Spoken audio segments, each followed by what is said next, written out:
Shalom, Victory Worship Community dimanapun Anda berada. Mari kita bersuka cita pada hari ini dalam acara yang pasti memberkati kita semua. Let's worship Him.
mengandalkan Tuhan, boleh senantiasa percaya bahwa kami punya Allah yang luar biasa yang sanggup menjamin kehidupan kami, memelihara kehidupan kami. Kami tidak perlu khawatir lagi, Tuhan Yesus. Tetapi biarlah kami boleh hidup di dalam anugerah Tuhan senantiasa, tidak keluar dari jalur kebenaran firman Tuhan. Oleh sebab itu, pada saat ini kami juga menyiapkan hati kami untuk kami terus dibimbing dan diajar oleh firman-Mu, Tuhan Yesus. Melalui Midweek Worship Community ini kami percaya kami terus dibentuk menjadi orang-orang yang boleh mengikuti teladan Tuhan dan semakin serupa dengan gambaran Engkau, Tuhan Yesus, yang senantiasa berjalan di dalam kehendak dan rencana-Mu saja. Terima kasih Tuhan, dan biarlah kami boleh senantiasa memegang janji firman-Mu, karena firman-Mu iya dan amin. Terima kasih Tuhan, urapi hamba-Mu, urapi juga setiap kami sekalian, Tuhan Yesus. Kami percaya berkat Allah akan dicurahkan melalui kehidupan kami, dan melalui kehidupan kami juga banyak orang yang menerima berkat yang serupa, Tuhan Yesus. Terima kasih Tuhan, kami siapkan hati kami di dalam nama Tuhan Yesus. Kami bersyukur, haleluya, amin. Amin, amin, amin. Midweek Worship Community dimanapun Anda berada, kita akan diberkati oleh firman Tuhan yang merupakan kekuatan Allah yang mendatangkan berkat yang besar buat kita semua, yang akan disampaikan oleh Pastor Paulus Ruswiyadi. Enjoy his word. Shalom, kiranya kasih karunia Allah dan rahmat-Nya yang tak berkesudahan turun melimpah atas sahabat-sahabat Midweek Worship Community. Dan sekarang ini kita sehati memuji menyembah Tuhan dan buka hati untuk diberkati oleh pemberitaan firman Tuhan. Saudara-saudara yang dikasihi dan diberkati Tuhan Yesus, Alkitab yaitu firman Allah yang hidup mengajarkan bahwa manusia diselamatkan hanya oleh anugerah, dan itu bukan hasil usahamu, kata Rasul Paulus kepada jemaat di Efesus pada pasal yang kedua ayat 8 dan 9. Itu adalah pemberian Allah agar manusia tidak menyombongkan dirinya. Dan tentu kita sangat-sangat mengaminkan firman Allah ini. Kita diselamatkan, dosa-dosa kita dihapus, hidup kita ditebus, dijadikan ciptaan yang baru miliknya Allah. Sekarang, selama hidup sementara di bumi maupun kelak dalam kekekalan di surga, itu adalah semata-mata anugerah. Bukan karena perbuatan kita. Anugerah itu adalah pemberian Allah yang cuma-cuma di dalam dan melalui Tuhan Yesus Kristus sebagai satu-satunya Tuhan dan Juru Selamat pribadi kita. Namun, untuk hal-hal yang lain yang berkenaan dengan berkat Tuhan, pertolongan Tuhan, pengalaman-pengalaman mukjizat dari Tuhan, tentu yang pertama dan terutama adalah karena kehadiran Tuhan Yesus, kedaulatan Allah, sumber segala-galanya itu. Tetapi juga Alkitab mengajarkan ada peran serta si penerimanya. Apa itu, saudara? Saya hendak mengambil satu contoh saja yang tertulis dalam Injil Markus. Injil Markus pasal 10 ayat yang ke-47 dan seterusnya. Yang kita tentu tahu bahwa itu adalah peristiwa ketika Bartimius yang buta itu memperoleh kesembuhan, mengalami mukjizat. Markus pasal 10 pada ayat yang ke-46 kita membaca, Lalu tibalah Yesus dan murid-muridnya di Yeriko. Dan ketika Yesus keluar dari Yeriko, bersama-sama dengan murid-muridnya dan orang banyak yang berbondong-bondong, ada seorang pengemis yang buta bernama Bartimius, anak Timius, duduk di pinggir jalan. Ketika didengarnya bahwa itu ada Yesus, orang Nazaret, mulailah ia berseru, "Yesus, anak Daud, kasihanilah aku." Banyak orang menegurnya supaya ia diam, namun semakin keras ia berseru, "Anak Daud, kasihanilah aku." Lalu Yesus berhenti dan berkata, "Panggillah dia." Mereka memanggil orang buta itu dan berkata kepadanya, "Kuatkan hatimu, berdirilah. Ia memanggil engkau." Ayat yang ke-50. Lalu ia, Bartimius, pengemis yang buta itu, menanggalkan jubahnya. Ia segera berdiri dan pergi mendapatkan Yesus. Tanya Yesus kepadanya, "Apa yang kau kehendaki supaya aku berbuat bagimu?" Jawab orang buta itu, "Rabuni," atau guru, "supaya aku dapat melihat." Lalu kata Yesus kepadanya, "Pergilah, imanmu telah menyelamatkan engkau." Pada saat itu juga melihatlah ia. Lalu ia mengikut Yesus dalam perjalanannya. Bapak, Ibu, Saudara yang dikasihi dan diberkati Tuhan Yesus. Di sini kita bisa belajar tentang Tuhan Yesus, sumber pembuat mukjizat itu, yang adalah Allah sendiri, bertindak dengan kuasanya yang tak berubah untuk menyembuhkan seorang yang buta yang bernama Bartimius. Namun, kalau kita mengamati dan mencermati apa yang kita baca dalam Injil Markus tadi, maka bukan berarti Bartimius, si pengemis yang buta itu, diam saja atau dalam posisi yang pasif, menerima saja. Tidak. Ada hal-hal yang Bartimius ini lakukan, yang saya menyebutnya sebagai langkah iman. Itu adalah bagian Bartimius. Itu juga bagian setiap orang yang merindukan mengalami pertolongan Tuhan, mengalami mukjizat Tuhan, menerima berkat-berkat Tuhan. Yaitu iman yang mesti diwujud nyatakan dalam tindakan yang konkret.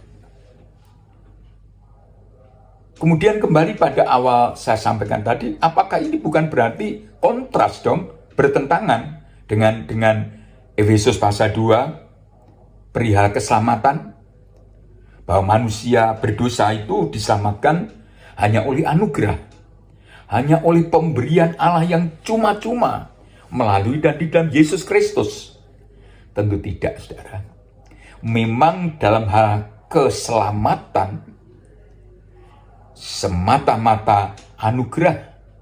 Namun kalau Bapak Ibu perhatikan, apakah itu berarti seseorang yang beroleh anugerah keselamatan sama sekali tidak melakukan apapun?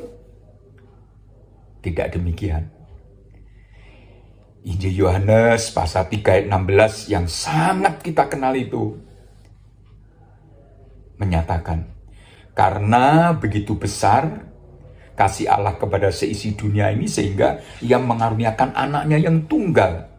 Perhatikan kalimat berikutnya, supaya barang siapa yang menerima anak itu tidak binasa, tetapi beroleh hidup yang kekal. Allah mengasihi seisi dunia. Allah tidak mengendaki orang-orang manusia itu binasa di dalam dosa-dosanya, tetapi Ia menghendaki agar tiap manusia itu bertobat dan beroleh keselamatan, maka ada di sana yang kita perlu cermati bahwa barang siapa menerima anak itu. Menerima itu adalah sebuah tindakan. Memang ini bukan tindakan lahiriah, tetapi sebuah tindakan yang menyangkut batin seseorang, seantero kehidupannya. Menerima Yesus. Kalau kita tidak bandingkan itu dengan Wahyu pasal yang ketiga ayat 20 tentang Yesus berfirman, "Tengok, lihatlah, aku berdiri di depan pintu dan mengetuk. Barang siapa membuka pintu bagiku, aku akan masuk dan aku akan makan bersama-sama dengan dia." Ini mengisyaratkan bahwa Yesus akan masuk dan menyelenggarakan pesta dengan seseorang jikalau orang itu membuka hatinya, menyambut Yesus masuk di dalam kehidupannya. Itulah makna menerima. Dengan kata lain, ya, saudara dan saya diselamatkan oleh anugerah. Tetapi kita pun harus bertindak dengan nyata dalam kaitan dengan keselamatan, menerima Yesus. Dan menerima itu adalah merupakan hasil dari sebuah proses yang juga memerlukan peran serta kita yang diselamatkan. Satu, mau menerima kabar baik, mau menerima Injil keselamatan itu, bahwa Yesus Kristus adalah anak Allah, bahwa Yesus Kristus adalah satu-satunya Tuhan dan Juru Selamat. Oleh karya penebusannya, manusia diselamatkan. Kita mesti mau menerima. Kita mau mendengarkan itu, sebab oleh berita tentang Yesus, iman itu baru timbul. Berhenti di situ tidak. Kemudian kita harus menyerahkan diri kita untuk dipersekutukan dengan tubuh Kristus melalui baptisan air. Dan kemudian mengikut Tuhan dengan setia sampai ke akhir. Jadi Bapak Ibu Saudara-saudara, apalagi berkaitan dengan menerima berkat Tuhan, menerima pertolongan Tuhan, perlu kita melakukan tindakan nyata seperti dicontohkan oleh Bartimius. Langkah iman yang mengubahkan. Yang pertama apa? Ketika Bartimius mendengar bahwa yang lewat itu ada Yesus dari Nazaret, Bartimius berseru kepadanya, memanggil namanya, "Yesus, anak Daud, kasihanilah aku." Bukankah itu ada hakikat doa? Doa itu bersekutu dengan Tuhan, ya. Doa itu berkomunikasi dengan Allah, betul. Tapi doa itu ada juga ketika seseorang berseru kepada Tuhan, mengajukan permohonan dan mengadukan persoalannya. Dan ketika Bartimius berseru kepada Yesus, maka dia ditegur banyak orang. Menjadi kendorkah Bartimius? Tidak. Ketika banyak orang menegurnya supaya ia diam, justru Bartimius berseru semakin keras, "Anak Daud, kasihanilah aku." Ini langkah iman yang pertama. Datang kepada Tuhan. Dan ketika kita datang, itu bisa dalam ibadah. Dengan ibadah, menyembah, memuji Tuhan. Atau dalam doa. Melangkah dengan iman dan jangan pernah kendor. Jangan pernah jemu. Kita harus tekun terus-menerus. Bahkan dari istilah tekun itu sendiri dilakukan tidak hanya dengan sungguh hati, tetapi semakin lama semakin keras. Langkah iman yang pertama untuk kita diubahkan dari sakit menjadi sembuh, dari orang berdosa diselamatkan, maka tekun, sungguh-sungguh hati, baik dalam doa, dalam ibadah, juga tentu sebagai orang percaya dalam melayani dan semacamnya. Lalu saudara, pada ayat yang ke-49, Yesus selalu menyuruh salah seorang muridnya memanggil Bartimeus datang. Dan ketika Bartimeus mendengar bahwa ia dipanggil Tuhan Yesus pada ayat 50, lalu ia menanggalkan. Dalam terjemahan lain, melemparkan jubahnya. Ia segera berdiri dan pergi mendapatkan dirinya kepada Yesus. Saudara, ada hal yang bisa kita maknai dalam apa yang dilakukan Bartimeus ini. Menanggalkan atau melemparkan jubahnya karena ia dipanggil datang kepada Yesus. Sekurangnya, yang pertama adalah secara praktis, jubah itu kan pasti baju luar seseorang dewasa itu di sana, dan tentu berbeda dengan orang-orang lain yang mungkin jubah itu diukur begitu rupa, atau istilah sekarang custom. Ini tidak mungkin pemberian orang saja. Bisa lebih kecil dari tubuhnya, bisa sama, bisa kebesaran atau kedodoran. Dan ketika ia mau datang kepada Yesus, ia tahu tidak boleh menunda-nunda. Satu. Yang kedua, harus bersegera dan tidak ada rintangan apapun untuk menghalangi dia datang pada Yesus. Dan jubah pengemisnya itu bisa saja dalam pengalaman sehari-hari dia pakai. Kalau saya tidak berdiri dan cepat-cepat datang kepada Yesus dari Nazaret, bisa mengganggu, dan karena dia buang. Yang kedua, tentu jubah seorang pengemis, namanya mungkin saja pemberian orang, kalau toh tidak, sudah dipakai tidak tahu berapa lama, tidak pernah mungkin dicuci, ditambal-tambal, dan segala macam. Dan mohon maaf, bisa saja baunya sudah begitu rupa. Maka dia menganggap bahwa kalau dia si pengemis buta ini mau datang pada Yesus, dia memakai jubah yang kotor, yang jelek, yang bau itu tidak selayaknya, tidak sepantasnya.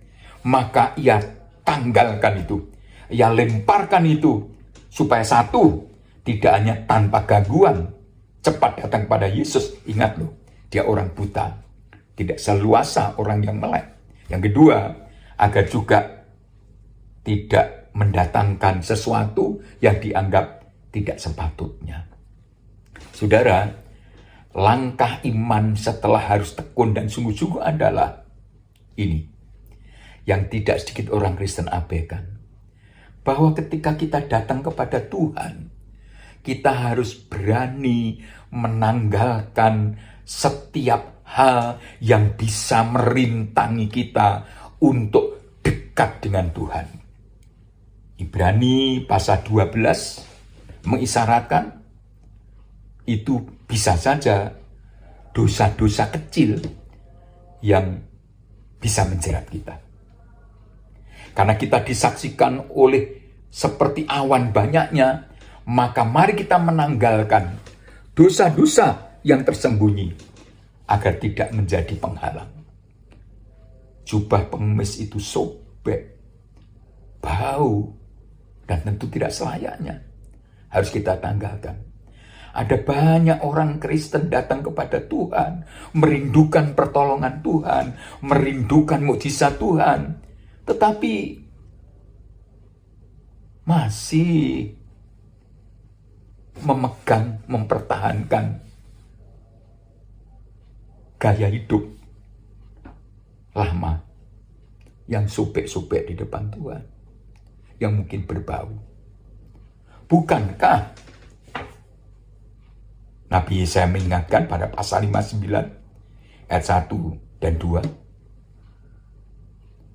Tangan Tuhan tidaklah pendek diulurkan, telinga Tuhan tidaklah tuli untuk mendengar, tetapi pelanggaranmu, kesalahanmu, dosamu itu menjadi penghalang. Karenanya pemazmur juga mengatakan, siapa yang boleh naik ke gunung Allah yang suci untuk menerima berkat-Nya? Orang yang suci hatinya dan bersih tangannya. Saudara, kekristenan bukan sekedar agama. Serangkaian upacara-upacara, ritual-ritual. Kekristenan adalah hubungan pribadi, persekutuan pribadi dengan Tuhan. Kekristenan adalah tentang kehidupan yang serupa dengan Kristus. Dan Kristus Yesus itu kudus. Rasul Petrus mengingatkan, hendaklah kamu kudus, karena Allah kita, Tuhan kita itu kudus. Buang perintang, buang penghalang apapun yang menyebabkan saudara dan saya mungkin tidak bisa mengalami secara nyata pengalaman-pengalaman luar biasa bersama Tuhan. Menerima berkat-Nya, mengalami mukjizat-Nya. Itu yang kedua, langkah iman. Yang ketiga adalah ketika Bartimeus sudah sampai di depan Yesus, lalu ditanya, apa yang kau kehendaki supaya aku perbuat bagimu? Itu pada ayat 51.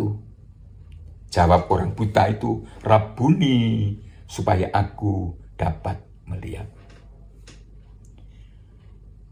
Langkah iman berikutnya adalah kita sendiri harus jelas apa yang kita perlukan dan kita butuhkan.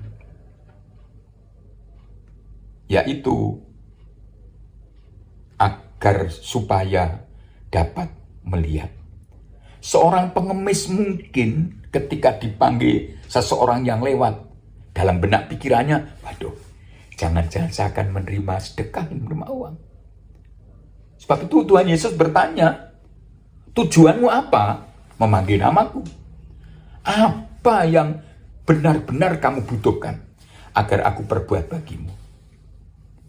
Dan lebih daripada kebutuhan umumnya pengemis beroleh sedekah, Bartimeus meminta supaya aku dapat melihat. Iman yang efektif, yang berhasil guna, itu saya gambarkan bagaikan anak panah yang tidak hanya tajam, tetapi yang jelas sasarannya. Tidak sembarangan dilepas. Itu iman. Meyakini bahwa Tuhan Yesus sanggup melakukan, dan itu yang menjadi kebutuhan kita. Itu sebabnya tadi ketika dipanggil datang, Bartimeus melemparkan jubahnya, tidak hanya supaya dia tidak ada rintangan, dan itu merupakan katakanlah semacam pembelajaran untuk kita. Janganlah kita ikut Yesus masih berkanjang, berkubang dalam dosa. Harus kita buang, kita tanggalkan. Tetapi juga bukti keyakinan imannya. Ia tahu betul apa yang ia ingini. Ia tahu betul apa yang Yesus dari Nazaret bisa lakukan. Jubah itu bukan hanya kedodoran mungkin, robek-robek dan bau, identitas seorang pengemis. Tetapi juga ketika dia lempar, ia seolah mengatakan, aku yakin aku akan berubah. Aku tidak akan lagi menjadi seorang pengemis karenanya, katakanlah kostum dalam tanda kutip. Pengemis ini dia lemparkan, dia tanggalkan. Ia yakin bahwa sejak saat ini saya berubah tidak akan lagi menjadi pengemis. Bahkan ia yakin ia dapat melihat lagi. Ini langkah iman yang luar biasa, saudara. Dan mari kita mengikuti Yesus. Ya, semua itu oleh anugerah. Pemberian Allah yang cuma-cuma. Tetapi manakala kita merindukan menerima berkat-Nya, mengalami mukjizat-Nya, dan hidup kita sehari-hari, jangan lupa ada bagian kita. Itulah iman. Iman yang bukan hanya kita katakan, iman yang hanya bukan sekedar kita nyanyikan, aku percaya, aku percaya. Bagi Tuhan tidak ada yang mustahil. Tetapi iman yang diwujud nyatakan. Tekun mengikut Yesus. Tidak kendor sekalipun. Juga termasuk dalam doa, dalam ibadah, dalam pelayanan. Dan juga membuang, menanggalkan semua hal yang kita tahu itu bisa merintang kita. Tidak menyembunyikan dosa sekecil apapun di hadapan Tuhan. Dan yakin betul apa yang bisa diperoleh dari Kristus. Dan dengan demikian, saudara, kalau kita membaca pada ayat yang terakhir, bahwa kemudian apa kata firman Allah? Dan itu juga disabdakan Yesus, pergilah, imanmu telah menyelamatkan engkau. Tidaknya ia bisa melihat sembuh dari butanya, tapi ia pun diselamatkan. Karenanya sejak saat itu, kalimat terakhir Markus 10 ayat 52, lalu ia mengikuti Yesus dalam perjalanannya. Amin. Tuhan Yesus memberkati saudara dalam terang firman Allah dan pimpinan Roh Kudus. Kita sanggup melangkah dalam iman untuk mengalami perubahan-perubahan hari demi hari. Amin.